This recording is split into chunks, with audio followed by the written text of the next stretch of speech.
નમસ્કાર મિત્રો, સરકાર લાવી રહી છે જે લોકો અત્યારે ખેતી કરી રહ્યા છે અને જમીન છે એ લોકો અને જે લોકો પાસે જમીન નથી અને જમીન જોઈએ છે એ તમામ લોકોને સરકારી પડતર જમીન આપવામાં આવશે।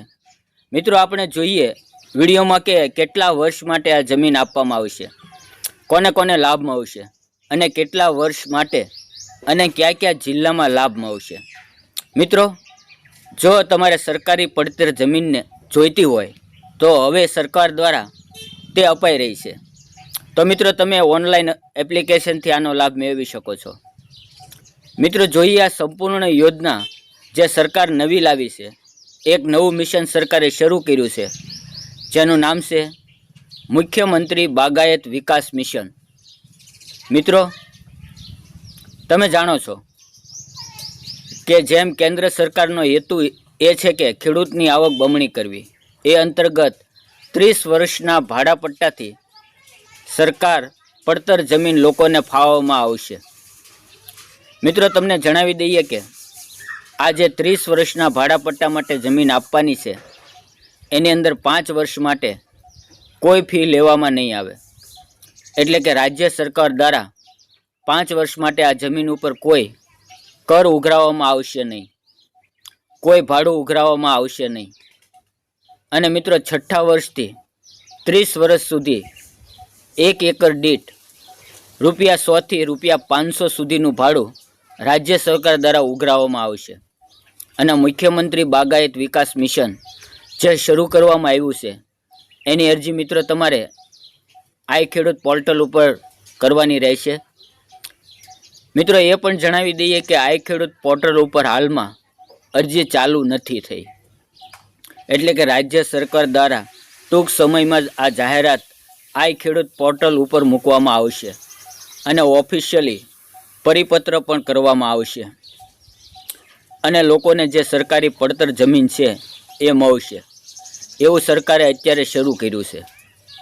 5 જિલ્લાઓને આ જે સરકારો પડતર જમીન એ આપવામાં આવશે અને બાગાયતી વિકાસ મિશન જે મુખ્યમંત્રી દ્વારા લાવી રહ્યા છે એની અંદર મિત્રો જે લોકોને આ જમીન મળી જાય છે એ લોકોએ જો બાગાયતી ખેતી શરૂ કરવી છે તો એમના માટે ટપક કે ફુવારા પદ્ધતિમાં રાજ્ય સરકાર 70% સુધીની રાહત આપશે અને સહાય પણ કરશે। મિત્રો, હાલમાં 5 જિલ્લાઓમાં આજે બાગાયતી વિકાસ મિશન અંતર્ગત સરકારી પડતર જમીન ફાળવવામાં આવશે। આ 5 જિલ્લાઓની અંદર 50,000 એકર કરતાં વધારે જમીન લોકોને આપવામાં આવશે। મિત્રો, તમને જણાવી દઈએ કે આ જે પડતર જમીન છે એ વ્યક્તિ વેચી નહીં શકે અને ઘણી બધી શરતોને આધીન આપવામાં આવશે, એટલે એ ખેડૂત ખાતેદાર નહીં હોય તો આ જમીન મળવાથી ખેડૂત ખાતેદાર પણ નહીં થાય, ફક્ત એને ખેડવાનો અધિકાર મળશે અને અન્ય તમામ જે શરતોને આધીન જે સત્તા છે એ રાજ્ય સરકાર પોતાની પાસે રાખશે। મિત્રો, મુખ્યમંત્રી બાગાયત વિકાસ મિશનની આપણે વાત કરીએ તો આ મિશન એ છે જેની અંતર્ગત બિન ઉપજાઉ જે જમીન છે, સરકારી પડતર જમીન છે, એને આધુનિક ટેકનોલોજીના ઉપયોગથી એનું લેવલિંગ કરવામાં અને બાગાયતી અને ઔષધિ પાકોની ખેતી માટે લોકોને લીઝ ઉપર આપવામાં આવશે। કૃષિ બાગાયતી પાકોના ઉત્પાદન અને આવક વધારવા માટે અને નવી રોજગારની તકો ઊભી કરવા માટે અને ખેડૂતની આવક ડબલ કરવા માટે આ રાજ્ય સરકારે મુખ્યમંત્રી બાગાયતી વિકાસ મિશન શરૂ કર્યું છે। મિત્રો, બાગાયતી એટલે શું? બાગાયતી એટલે મિત્રો જે ફળ ફૂલ જે આપણે રોજના ફ્રૂટ્સ વગેરે ખાઈએ છીએ તેની ખેતી કરવામાં આવે છે એને બાગાયતી કહેવાય છે। જેવી રીતે ડ્રેગન ફ્રૂટ, એ ડ્રેગન ફ્રૂટ એક A1 ઓફ બાગાયતી છે। ત્યારબાદ તમારા ખેતરમાં કેરીની વાડી બનાવી હોય, લીંબુની વાડી બનાવી હોય તો એ પણ બાગાયતીમાં આવશે।